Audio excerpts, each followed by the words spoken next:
সকাল বন্ধুরা, তোমরা সবাই কেমন আছো? আশা করছি ভালো আছো, আমিও ভালো আছি। পায়েল লাইফস্টাইল ব্লগে তোমাদেরকে স্বাগত জানাই। এখন বাজছে সকাল 6টা। এখন থেকে আমি আমার ব্লগটা স্টার্ট করছি। প্লিজ তোমরা দেখো এবং কমেন্ট করো, লাইক করো। সকালের কাজগুলো একটার পর একটা গুছিয়ে নিয়ে কাজ করলে তাড়াতাড়ি হয়। আমি আগেই ঠিক করে নিই কোন কাজটার পরে কোন কাজটা করব। এতে আমার সুবিধা হয়, কাজগুলো পরপর টাইমের মধ্যে করতে পারি। বিছানাটা ঝেড়ে গুছিয়ে নিয়েছি, এরপরে ঘর পরিষ্কার করে নিলাম। দেখো ঘরটা একবারে পুরো গুছানো হয়ে গেছে। এই ঘরটাতে আমার মেয়ে থাকে। এই ঘরটাতে রাজাবাবু এখনও ঘুমোচ্ছে, তাই বিছানাটা এখন তুললাম না। আগে ঘরটা পরিষ্কার করে নিই, ও উঠলে তারপরে বিছানা পরিষ্কার করে নেব। আমার ছেলেও ঘুমোচ্ছে। যতক্ষণ আমার ছেলে ঘুমায় ততক্ষণ আমি কাজটা যতটা পারি এগিয়ে নিই, কারণ ও উঠে গেলে ওর পিছনে বেশ আধ ঘন্টা মতো সময় দিতে হয় সকালে। সেই জন্য যতটা পারি কাজটা এগিয়ে নিই। এরপরে সকালে বাসি কাপড়টা ছেড়ে ঠাকুর ঘরে যাব গোপু সোনাকে তুলতে।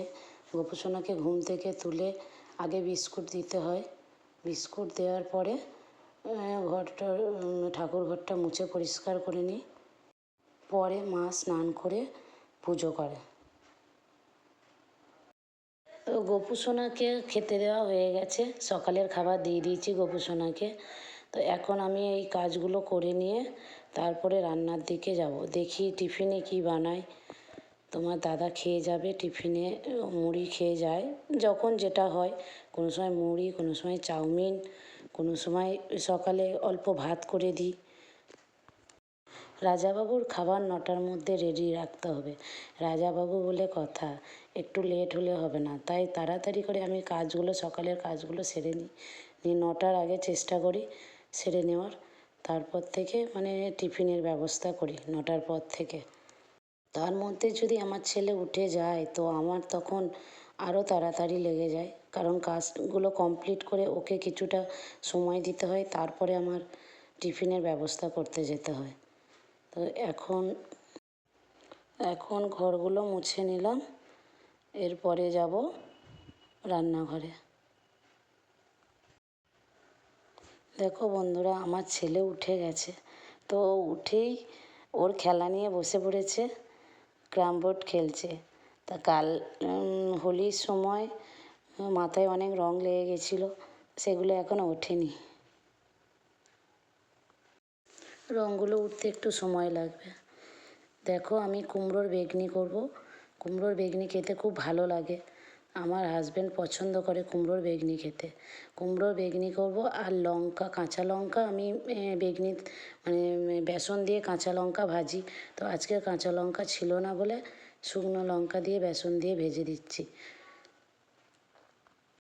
কুমড়োর বেগনিগুলো খুব ভালো হয়েছিল, খুব মচমচে হয়েছিল, খেতেও খুব সুস্বাদু হয়েছিল। বেগুনের বেগনির থেকে কুমড়োর বেগনি আমার বেশি ভালো লাগে, আর তেলও কম পড়ে। বেগুনের বেগনিতে তেলটা বেশি লাগে, কুমড়োর বেগনিতে তেলটা কম পড়ে। এরপরে দেখো আমার হাজব্যান্ড খেয়ে চলে গেল, তারপরে আমি টিফিন রেডি করে নিচ্ছি। মুড়ি আর বেগুনি, পেঁয়াজ, লঙ্কা। আমার সকালের প্রিয় টিফিন, আমার খুব পছন্দের। তারপরে ভাত চাপিয়ে দিলাম, দেখি তারপরে কি রান্না হয়। মা সবজিগুলো কেটে রাখে, তো মা দেখি কি কি সবজি কেটে। মাঝখানে আমি আর ভিডিও করতে পারিনি, তো আমার রান্না হয়ে গেছে, রান্নাগুলো দেখিয়ে দিই।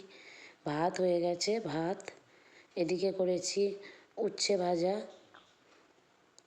যে কটা উচ্ছে ফ্রিজে ছিল সেই কটাই ভেজে নিয়েছি। তো পটল, আলু, ডিম দিয়ে একটা তরকারি করেছি। আমার ছেলের জন্য প্রতিদিনই আলাদা তরকারি করতে হয়, যেহেতু ও ঝাল তরকারি খেতে পারে না, তাই ওর জন্যে কুমড়ো, আলু আর ডিম দিয়ে আলাদা তরকারি করেছি। তো এখন হঠাৎ আমাকে ডাক্তারখানায় যেতে হচ্ছে। মেয়ের শরীর ভালো নেই, হঠাৎ শরীর খারাপ হয়ে গেছে, তো ওকে নিয়ে এখন ডাক্তারখানায় যাব। তো এসে চেষ্টা করব ব্লগটা কন্টিনিউ করার। প্লিজ তোমরা দেখতে থাকো। হঠাৎ মেয়ের শরীর খারাপ হয়ে গেছিলো, তাই ডাক্তারখানায় গেছিলাম। এসে ভিডিওটা কন্টিনিউ করতে পারিনি। গুড নাইট বন্ধুরা, সবাই ভালো থেকো। পরের ভিডিওতে আবার দেখা হবে।